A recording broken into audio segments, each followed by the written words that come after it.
Football is the people's game. We live it. We breathe it. But football doesn't belong to us. It belongs to them.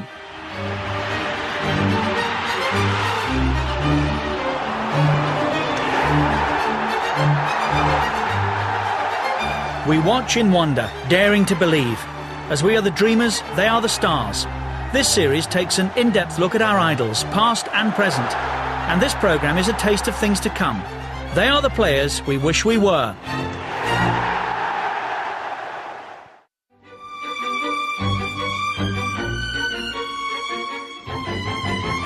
Ryan Giggs is a history maker and a record breaker. He burst onto the scene as a 17-year-old with Manchester United and has since become the most decorated player in English League football. Over the course of his career, he's accumulated 30 winners' medals from his time at Old Trafford, as well as multiple individual awards. The first man to be crowned Young Player of the Season in England for 2 consecutive seasons, Giggs has amassed more than 800 appearances in a Manchester United shirt, breaking the club record of the legendary Sir Bobby Charlton. The former Welsh international is the only player to score in 11 consecutive Champions League seasons, and as of 2009, every Premier League campaign since its inception, a record stretching an astonishing 18 years. Added to this are countless assists for most, if not all, of his teammates. In 1999, en route to Manchester United's historic treble, an FA Cup semi-final versus Arsenal was decided by one of the most memorable goals of all time. I don't know what I was thinking, to be honest with you, but when he started running at them, I'm going, God. You know, it was like watching each hurdle, as a horse comes to each hurdle, go for that one. You know, by the time we get to the penalty box, we were all up on our feet. The whole bench was up on their feet because, you know, we got to a position where you say, hey, he could score here. And of course he did.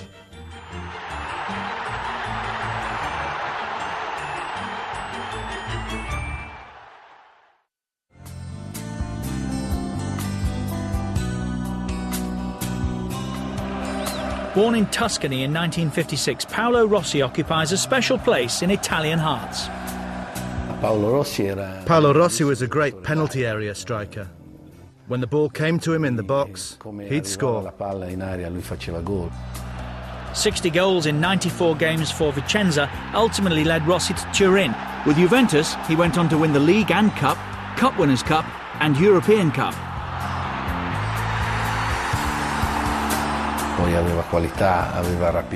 He had great ability. He was quick. Physically, not the strongest player around, but with the qualities he possessed, he was able to become one of the most important players in the world. The world at large sat up and took notice when Italy met Brazil in the 1982 World Cup. Rossi took just 5 minutes to open the scoring, and after Sócrates had equalised, the Italian pounced again, and he wasn't finished yet.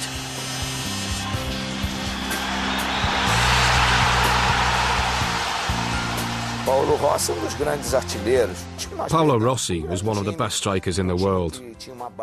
We lost to a great team, a team that was based around one of the best teams in Europe, in Juventus. And so they were a well-organised unit. And if you come across a great team and make several mistakes, then obviously it will be fatal. And that's what happened.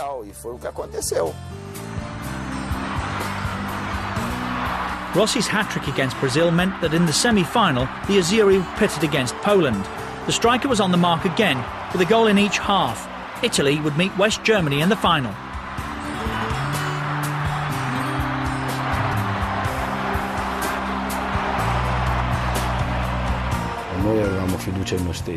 We believed in ourselves, and we knew we were a top side. Or at least we believed that we could give anyone a good game. We weren't afraid of anyone, and we went out and beat Brazil, Argentina. It wasn't as if we won the World Cup beating any old teams. Rossi's opening goal paved the way for Italy's 3-1 triumph, and he was named both European and World Player of the Year.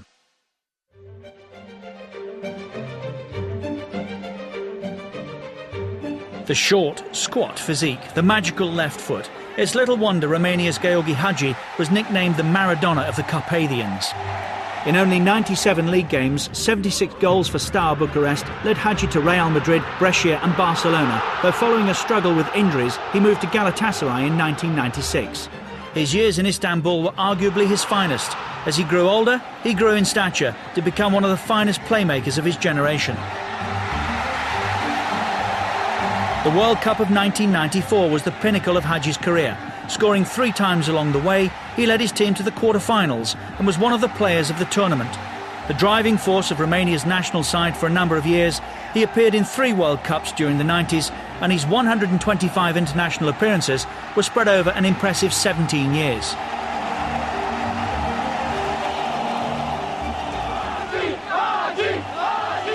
Hagi is worshipped not just in his home country, but also by the football fans of Turkey, a hero to millions across Europe.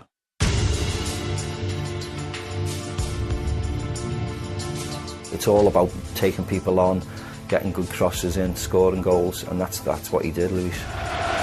The leader of Portugal's golden generation, Luis Figo's career accelerated under the stewardship of Johan Cruyff when he moved to Barcelona in 1995. He eventually became captain of the Catalan Giants. With pace and power and a knack of scoring important goals, a combination of tricky wing play and dazzling skills made him a fan's favourite, as he helped bring silverware to the Camp Nou, including Primera Division titles and the 1997 Cup Winners' Cup. During this period, he was named Portuguese Footballer of the Year 6 times in a row.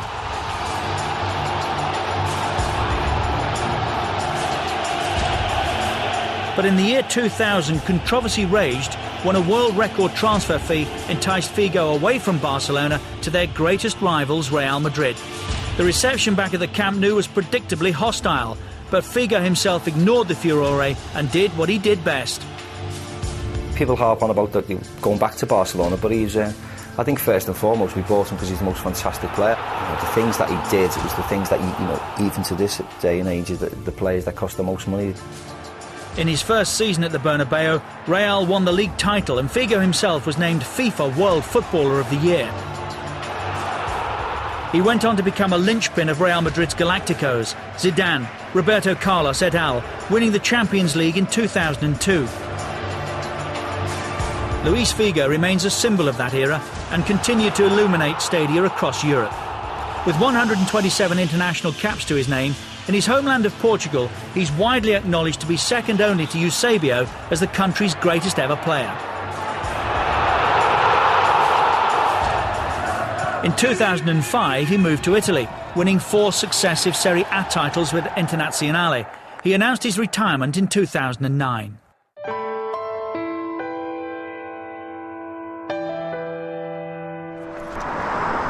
Scottish striker Denis Law was born in 1940 and is perhaps best known as part of Manchester United's legendary Holy Trinity, alongside Bobby Charlton and George Best. Under Sir Matt Busby, they were part of a team that became known around the world, due in no small part to the chemistry of the trio. We were 3 different players, and for some reason we gelled for a little spell. Sir Robert, international player, beautiful player, struck the ball marvellous. It was like poetry in motion, and the same with Bestie. From a raw 16-year-old at Huddersfield via Manchester City and Torino, Law's years at Old Trafford were prolific for both club and country. At United, he notched 237 goals in 404 games, 46 in one season alone, to this day a club record.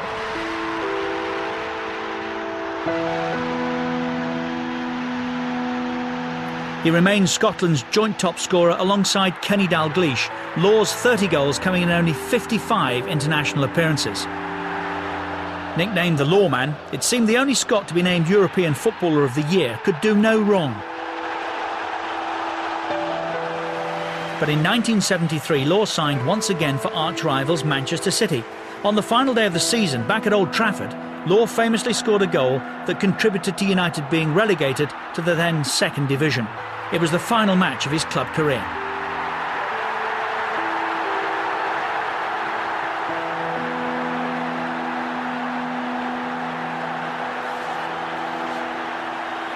It's very difficult to talk about yourself, but we had a nice time at Manchester United, we had a nice time with Scotland, and really just very fortunate.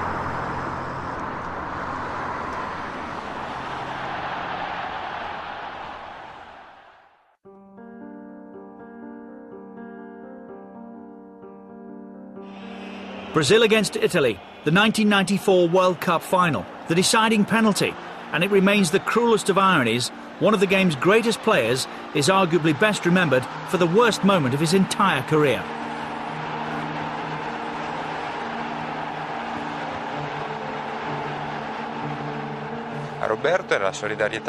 We got behind Roberto, as we did everyone else, as we lost together. We didn't lose because he missed a penalty. In the 1990 World Cup in Italy, Baggio made his name with this spectacular goal against Czechoslovakia.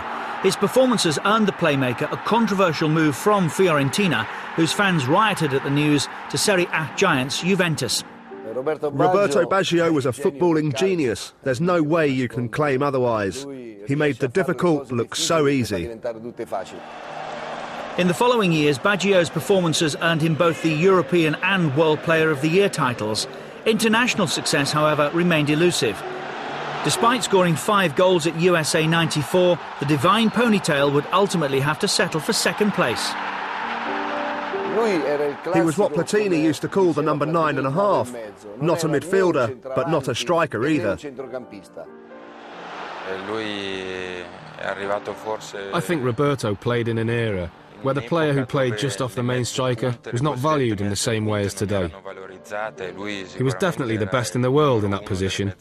We're talking about an unbelievable player here. Yet Baggio never quite fulfilled his rare talent. A serious knee injury and clashes with various managers saw Italy's most gifted player fail to produce consistent performances for some of the country's biggest clubs. Baggio wasn't the problem. It was the various coaches who were the problem. They weren't capable of managing someone with his talent. There were still moments of brilliance, however. After some success at Juventus and brief spells at both Milan clubs, Roberto Baggio spent his final years battling injuries at Brescia. The only Italian to score in 3 World Cups, he was overlooked for the 2002 squad and 2 years later announced his retirement. Baggio's final game was back at the San Siro, where 80,000 fans gave him a standing ovation.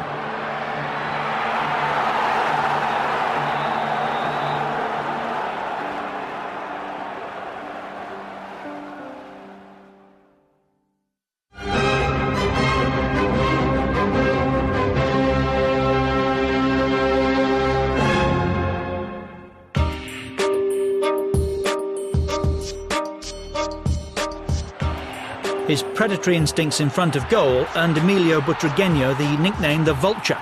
It's easy to see why. Playing for Spain, he averaged a goal almost every 2 games, and during the World Cup in Mexico in 1986, Butragueño scored 4 goals in a single match as Spain eliminated Denmark. He began his career as a youth at Real Madrid and made his senior debut in 1984 under the legendary Alfredo Di Stefano. A master of arriving in the right place at the right time, he went on to score more than 200 times for Los Blancos. Throughout the late 80s, Real Madrid were one of the best teams in Europe. Butragueño's goals were a major factor in this success, but he was not alone. And it was also during this era that he and Hugo Sánchez forged a formidable partnership. Feeding off the talent around him, as well as his own sense of keen anticipation, to this day, the Vulture remains a hero for both club and country.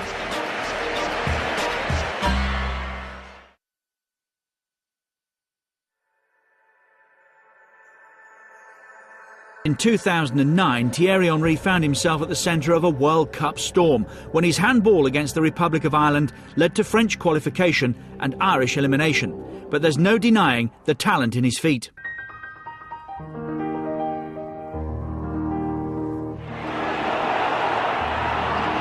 Henry, away from Gheorghe. That's a measure of the man, finishing at the highest quality. From the tough suburbs of Paris to the French Riviera, Thierry Henry initially made his name at AS Monaco, then coached by Arsene Wenger. He has all the qualities you dream to have for a striker. He had pace, power, vision, intelligence, clinical finishing, right-footed, left-footed. If international recognition was certain, success seemed inevitable. Henry was called into the French World Cup squad in 1998. He went on to become his country's top scorer. Les Bleus went on to an historic triumph over Brazil in the final, and although he himself did not play in that game, Henry was a world champion and not yet 21. 2 years later, he was a member of the squad also crowned European champions. For 3-4 years or 5 years, he was the Michael Jordan of football. You know, when he decided, he clicked and he could score. In 1999, Wenger brought Henry to London, and it was at Arsenal where the youngster made his name as a truly world-class footballer. Still in his early 20s, Henry had been transformed by Wenger from a winger to a striker, with devastating effect. Leading from the front, the Frenchman was capable of scoring all types of goals, most of them seemingly spectacular.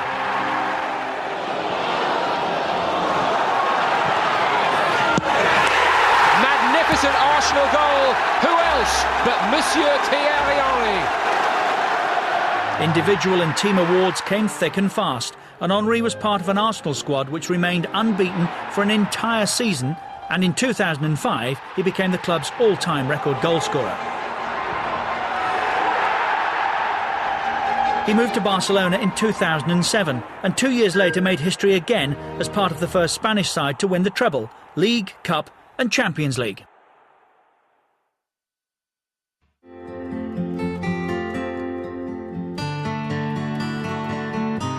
In the pantheon of footballing heroes, few measure up to England's World Cup winning captain Bobby Moore. As famous for his sportsmanship as his footballing prowess, Pelé once referred to Moore as the greatest defender he'd ever faced. His ability to read the game had no equal. His immaculate sense of timing reflected in his immaculate appearance on and off the pitch. If you selected a team of world-class players over the past 20 or 30 years, then Bobby Moore most certainly would be in the team. First capped in 1962, Moore was named England captain in only his 12th international. At 22 years of age, he was the youngest man to captain his country. Something that we tend to forget is that Bobby became the first supporting central defender in an England team.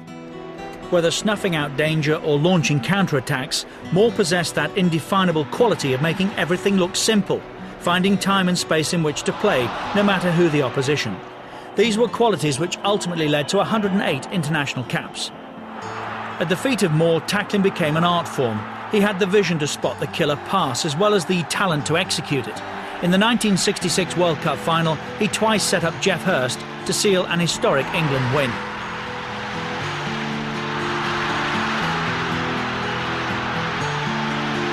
A true gentleman of the game, even since his death in 1993, he's remained a role model for many.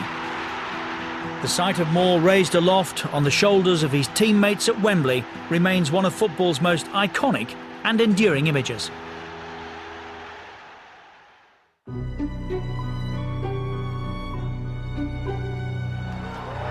Hailing from Liberia, George Weah's career blossomed in 1988 when he moved from Africa to Europe.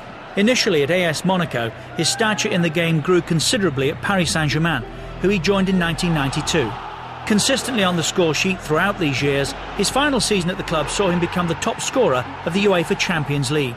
On and off the ball, Weah's speed of thought was arguably his greatest asset, combined with sublime skills and lethal finishing.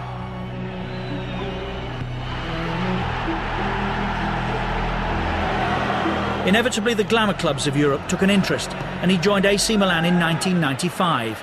It was a momentous year for him. He was named African Footballer of the Year for a third time. He also picked up the European Award and made history when he became the first, and as of 2009, the only African to be named FIFA World Player of the Year. Widely acclaimed as Africa's greatest ever player, Weah scored 22 times for his country and is still worshipped by his people, whom he now represents as a Liberian politician.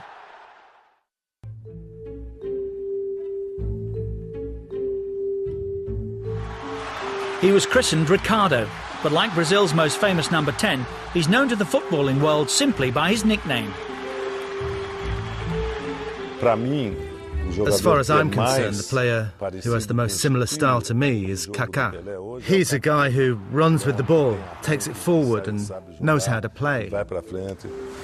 Kaká began his career at Sao Paulo, where his performances inevitably attracted the attention of Europe's wealthiest clubs. And in 2003, Italian giants AC Milan paid just €8.5 million for the youngster. His impact was immediate, his worth apparent for all to see.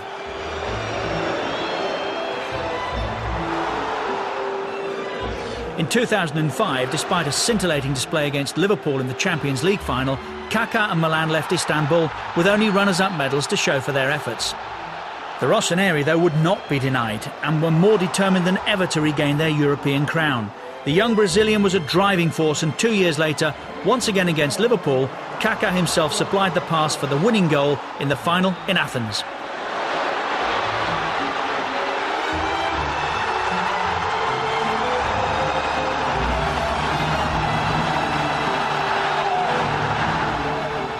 Kaká is more complete and more direct. So of the younger players, I think that Kaká is the best. Consistently regarded as one of the world's finest players, Kaká possesses all the attributes required of a modern-day footballer.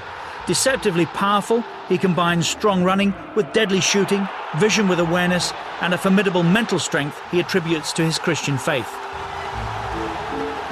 A fixture in team selections for both club and country, in 2009 he transferred to Real Madrid, a deal which made Kaká one of the most expensive players in football history.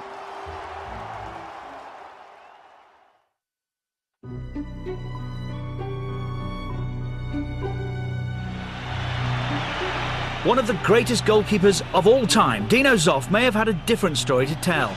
At the age of 14, he was rejected by Inter and Juventus for his lack of height. 5 years later, he'd grown though, and made his Serie A debut for Udinese. It was the beginning of a record-breaking career. In 1968, Zoff made his debut for Italy, and that same year claimed his first winner's medal as the Azzurri won the European Championships. Zoff reached his pinnacle in 1982. The World Cup final in Spain saw him captain his country at the grand old age of 40. Italy beat West Germany 3-1, and Zoff became the oldest player to lift the World Cup.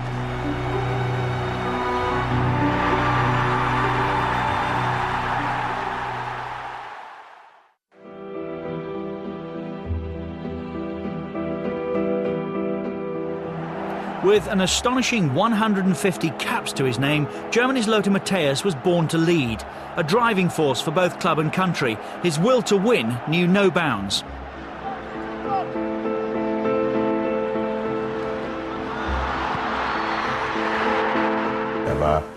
He was like a turbo.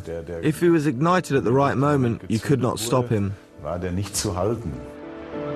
In the 1990 World Cup, West Germany's captain scored 4 times en route to the final, more driven than ever before to utilise his undoubted talent. Lothar worked very hard on himself. He made the most of all his opportunities. He was full of running, had a great shot. He was an athlete. A real athlete and a complete player.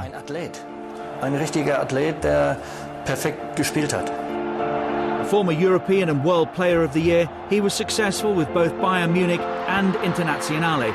But Matthäus was equally as defined by his dislike of losing, a constant throughout his career. This was never more noticeable than after the 1999 Champions League final against Manchester United. It was a trophy he would never win. Matthäus is the only outfield player to play in 5 World Cups, and in 1998 he reached the milestone of 25 World Cup appearances, more than any other player.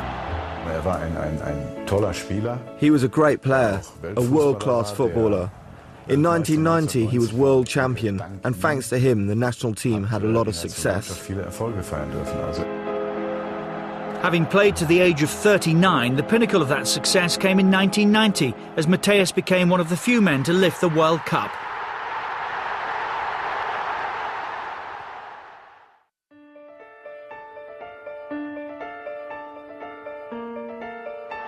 Inspirational and at times infuriating, Eric Cantona is one of the most iconic footballers ever to have played for Manchester United.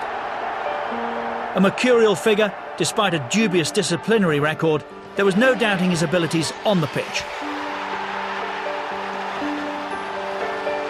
Scoring important goals or making important goals, he was just terrific at it.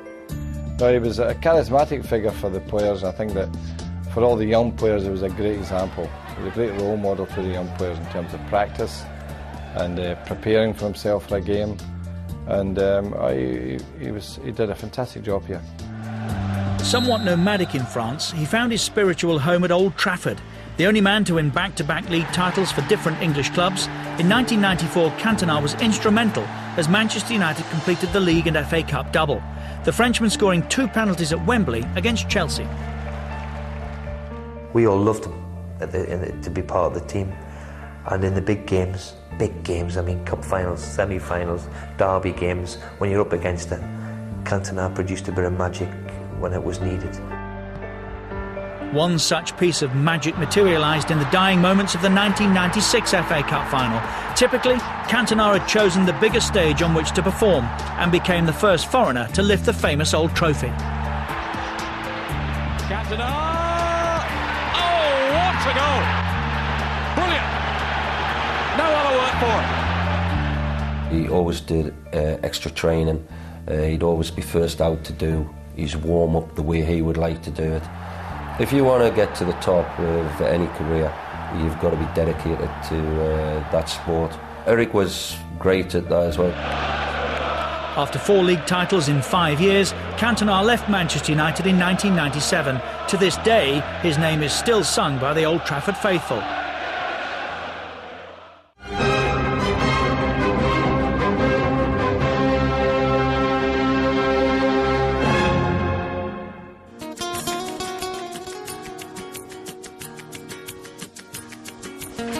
For nearly 2 decades, the face of Mexican football belonged to Hugo Sánchez.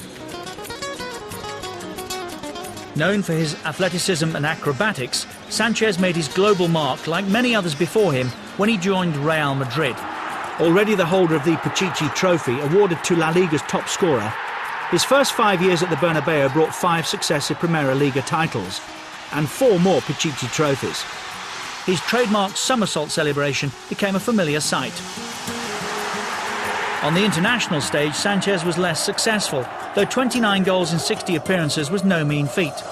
Mexico were absent from the World Cup finals in '82 and 1990, though hopes were high in 1986 as the country hosted the tournament. Sánchez did score in the group stages, but it would be his only goal that summer, and Mexico were knocked out at the quarter-final stage. Prolific throughout his career, Sánchez had the knack of making the spectacular look easy and will surely be remembered for the quality of his goals as much as the quantity.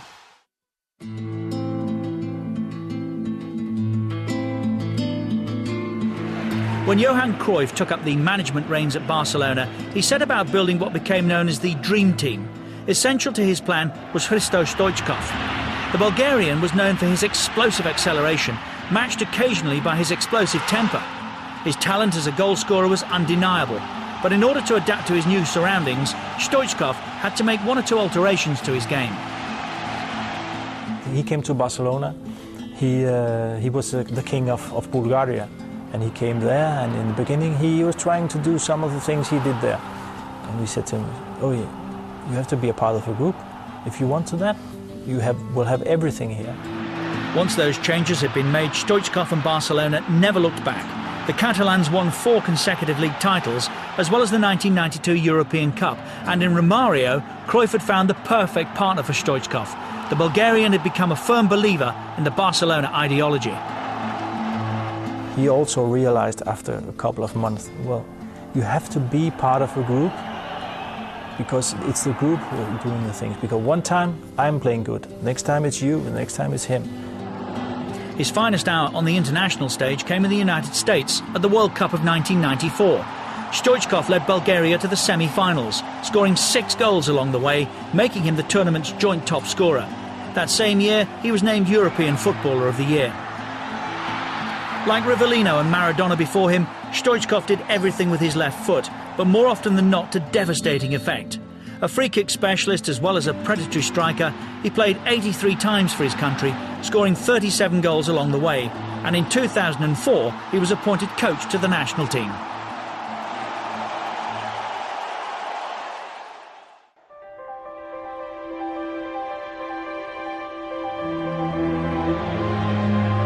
Bergkamp, Dennis Bergkamp, oh what a goal! Named after the Scottish legend Denis Law, Dutch striker Dennis Bergkamp began his career at the famous youth system of hometown club Ajax. It was an education which served him well, and one which remained with Bergkamp his entire career. But it was at London club Arsenal where his true genius really came to light. You asked me about great players, but Bergkamp, he was the beauty of the game. He scored such wonderful, beautiful goals. He really was a great player. Sublime skills led to sublime goals, but as often as Bergkamp found the score sheet himself, it was frequently his teammates who found they were the beneficiaries of a Dutch masterclass.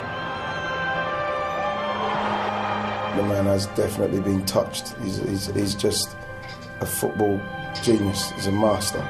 Known for his deft passing, tactical awareness and cool finishing, Bergkamp was a key figure in Arsenal's re-emergence as a major force in English football and prompted Thierry Henry to praise him as the best strike partner he ever played with. A lot of people get nervous, with opponents around them, and he's still so cool.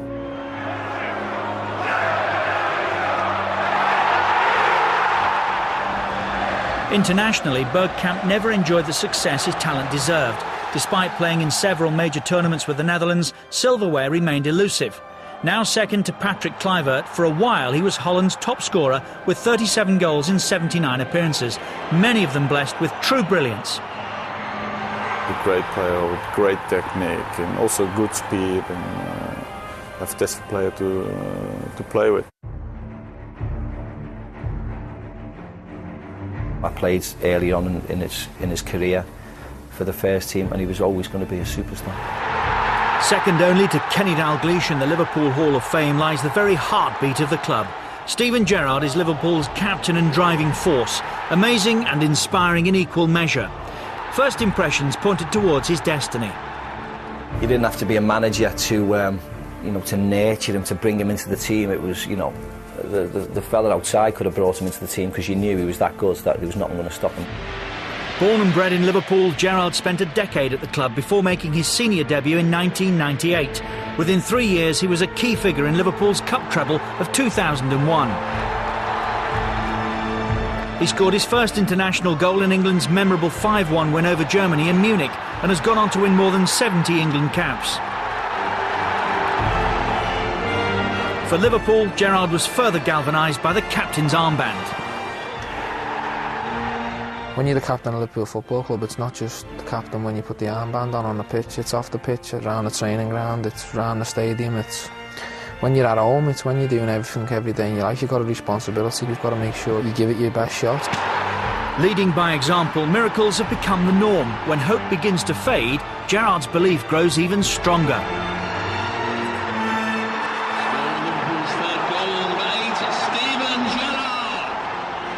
In the Champions League final of 2005, Gerrard inspired his team to one of the greatest comebacks of all time. Trailing 3-0 to AC Milan, Liverpool's local hero began the fight back himself. This was Gerrard's stage, and he would not be denied.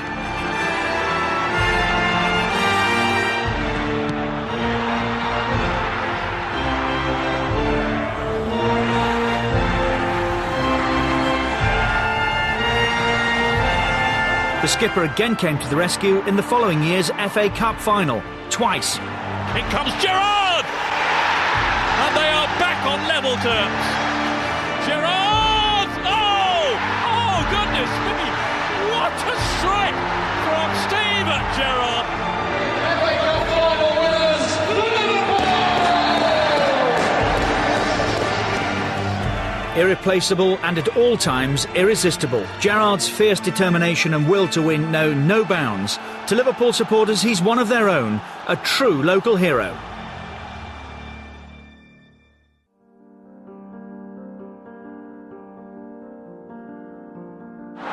Widely acknowledged as one of the greatest defenders ever to play the game, Franco Baresi is unquestionably a giant in the history of Italian football. A one-club man his entire career, he was part of a Milan back four considered one of the finest ever. He was a linchpin of a squad which won 3 European Cups and 6 Serie A titles.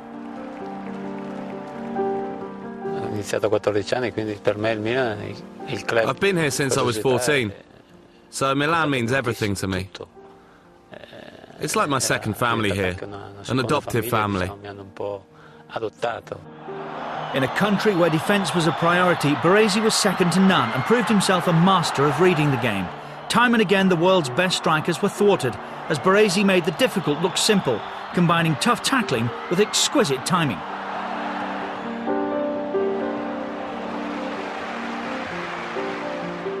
I'd get to the ball first because I read the game so well. I was always good tactically. Baresi won 81 international caps and captained Italy to the 1994 World Cup final. The Azzurri lost on penalties to Brazil, with Baresi himself missing the first kick. Undoubtedly a legend of the game, and most certainly Milan, his number 6 shirt has been retired by the club as a mark of respect. An impossible shirt to fill.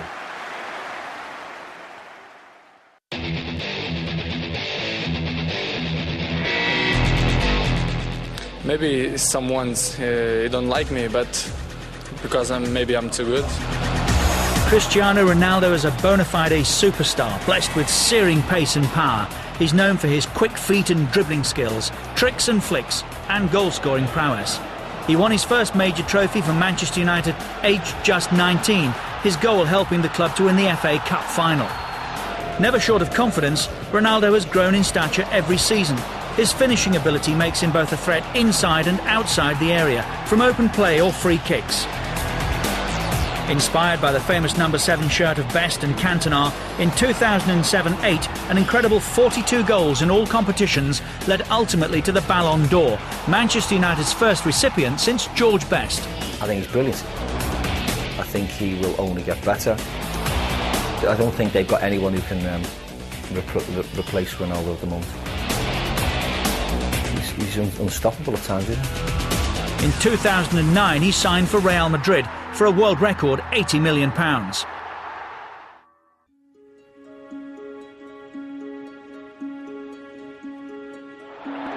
Certain players have a certain presence. Karl-Heinz Rummenigge was undoubtedly one of those players, but there was far more to the German than mere strength.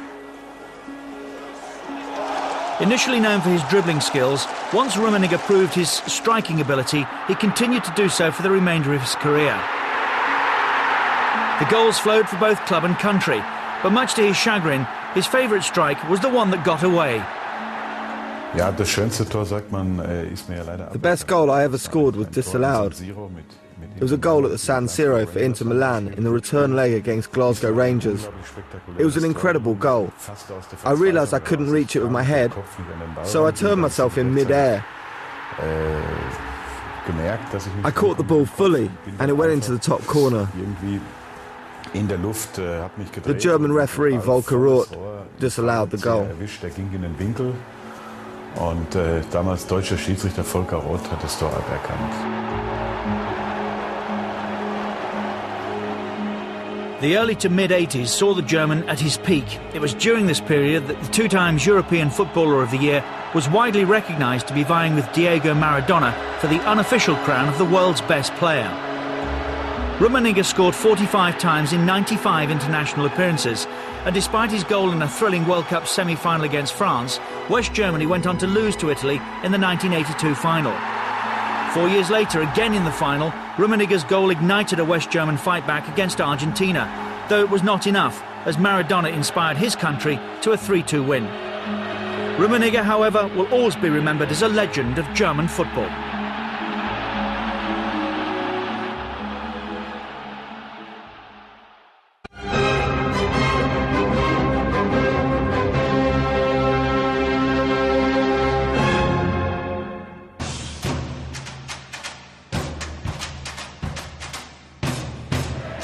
With the hand of God stitched into his boots, it's little wonder Lionel Messi had been dubbed the new Maradona.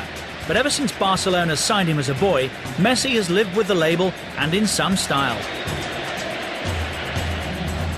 At a club where the virtues of the beautiful game are practiced and preached, the player known as the Flea is already a Camp Nou legend in the making.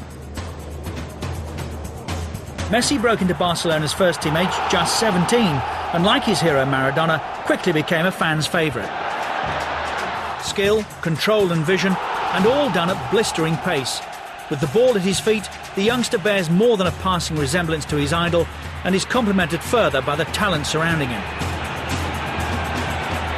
An essential part of the historic treble-winning team of 2009, Messi's goal in the Champions League final against Manchester United was his 38th of a record-breaking season. He was European and FIFA World Player of the Year. I had a great year, but that's got a lot to do with what Barcelona did, and are still doing, through the way they play and the titles they've won. I don't know if it's been the happiest year of my career, but it's certainly been a memorable one.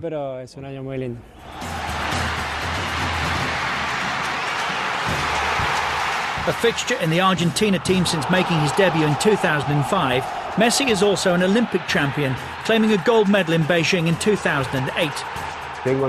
I have the best player in the world in Messi. When he's on the ball, our opponents are under extra pressure, and this lifts our entire team. Even Maradona himself has referred to Messi as his successor. Argentina has a new number 10.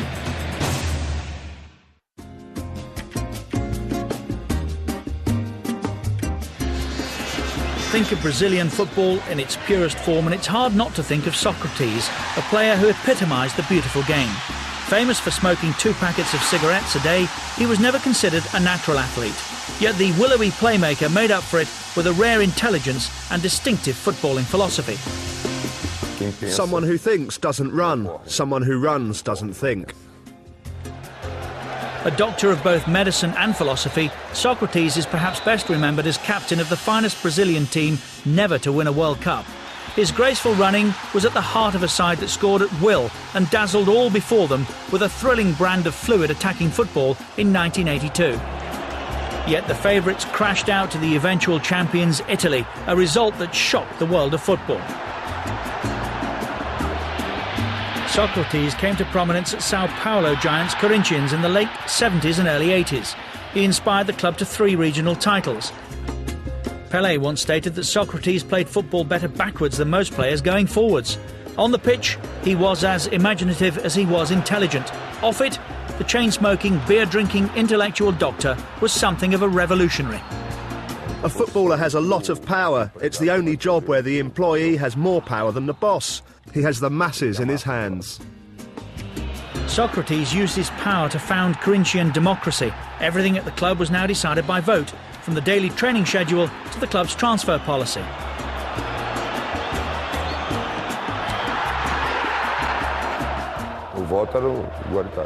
The vote was totally democratic, so the kitman or masseur were just as much a part of the structure of the club, and their vote had the same weight as the club directors.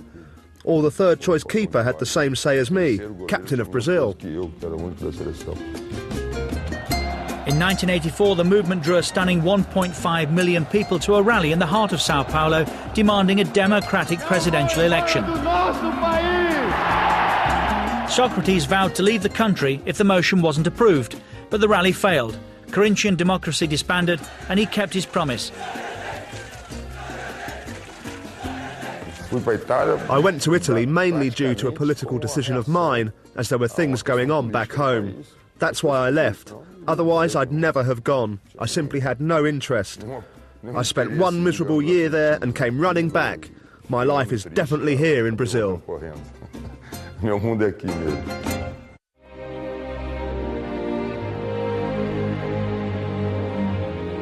David Beckham is one of the most recognised men on the planet, but it was his football ability which first caught the eye.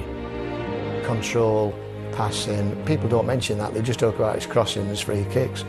His control, his awareness where he was on the field, his work rate, everything was there for him to be a top player. Just one of a team of talented youngsters, many of whom went on to international stardom, Beckham truly announced himself in 1996, playing for Manchester United against Wimbledon. He had a certain amount of natural talent, but he was one of these who'd go on the training ground and he'd just practice and practice.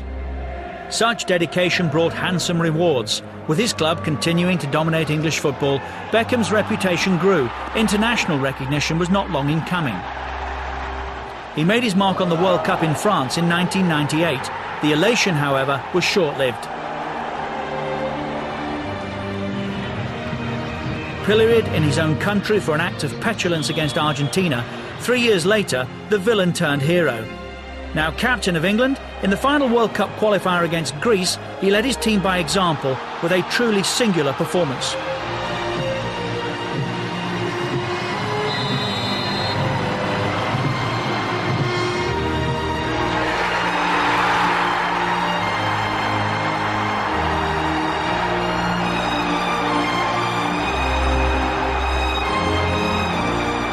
Redemption was complete when England again met Argentina at the finals in Japan. In the preceding 4 years, Beckham's stock had risen steadily. Medals were gathered season after season, culminating in Manchester United's incredible Champions League triumph in 1999. Trailing 1-0 in injury time, Beckham's set-piece delivery led to his finest hour.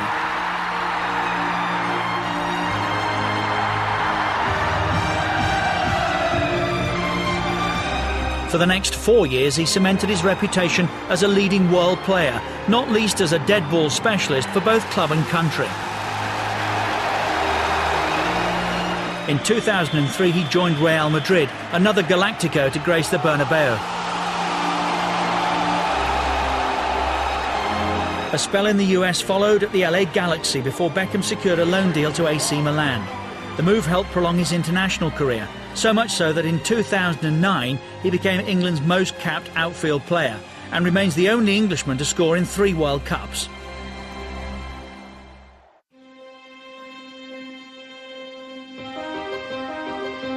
I played with Platini, I played with Ian Rush, I played with Koeman, I played with Stoichkov, I played with Elkjær, with my brother.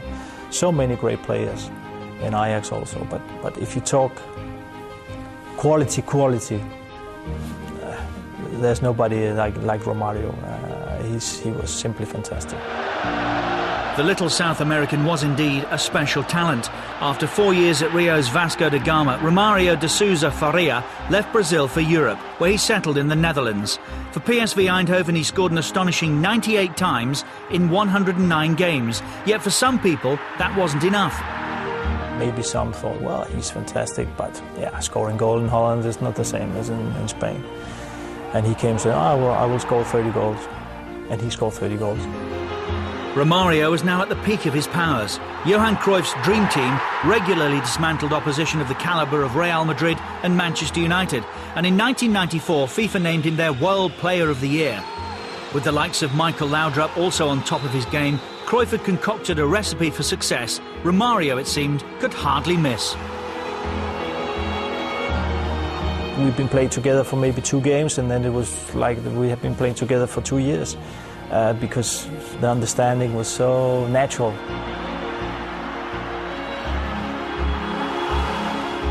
Short and stocky, yet deceptively quick, Romário continued to score goals back in his native Brazil. And like many of his South American compatriots, he also knew how to celebrate. Never saw him. He was dancing. No, he liked to dance and go a little out. Maybe sometimes a little too much, but still, when you play the game and you give you have that quality and you show it in every game, well, I think it's accepted. Despite all his domestic success, his finest hour came unsurprisingly with the national team. After a late recall to the Brazil squad during qualifying, Romário partnered Bebeto at the World Cup finals in the United States. The tournament became a showcase for his talent, speed, strength, skill, determination, finishing. Romário demonstrated the full set. He went on to score 5 times, including goals in the quarter-final against Holland and the semi-final against Sweden. The World Cup went to Brazil for a record 4th time. The little man from Rio was named player of the tournament and all told went on to score an incredible 55 goals in 70 matches for his country. Only Pelé and Ronaldo can top that.